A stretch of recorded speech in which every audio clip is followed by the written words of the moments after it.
जैसा कि अमेरिका रूसी मिसाइल डिफेंस सिस्टम को लेकर काटसा कानून के तहत भारत को प्रतिबंधों की धमकियां देता है। हालांकि अमेरिका खुद इससे बचना चाहता है, लेकिन जैसा कि अमेरिका के उप विदेश मंत्री ने एक बार फिर से काटसा कानून के तहत इशारों में प्रतिबंधों की धमकियां दी है, तो ऐसे में बड़ा सवाल यह है कि आखिर अमेरिका काटसा कानून के तहत कौन से प्रतिबंध लगा सकता है और क्या अमेरिकी प्रतिबंधों से भारत को नुकसान होगा? क्या भारत अमेरिकी प्रतिबंधों की वजह से बड़े मुश्किलों में आ सकता है? तो ऐसे में समझना यह होगा कि ऐसे 10 मुख्य बिंदु हैं जिसके तहत अमेरिका ने काटसा कानून को लेकर प्रतिबंधों का प्रावधान बनाया है, जैसे कि साइबर सिक्योरिटी, अमेरिका के दुश्मन देशों से कच्चे तेलों के खरीदने की योजना, अमेरिका के वित्तीय संस्थानों से धोखाधड़ी, भ्रष्टाचार में लिप्त होना, मानवाधिकारों का हनन किया जाना, पुराने प्रतिबंधों का पालन न करना, रूसी हथियारों का सौदा करना, सेना या फिर किसी अधिकारी द्वारा सरकारी संपत्तियों पर कब्जा करना और सीरिया को हथियार देना।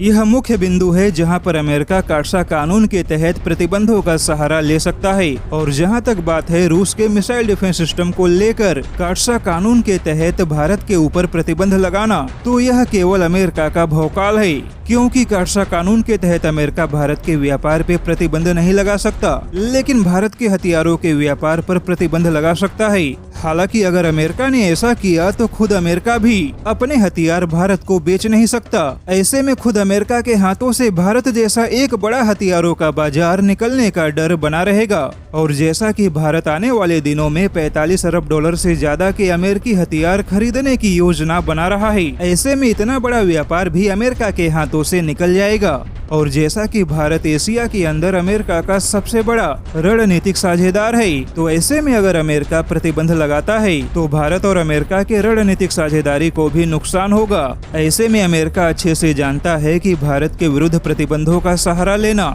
अपने ही पैरों पर कुल्हाड़ी मारने के बराबर है।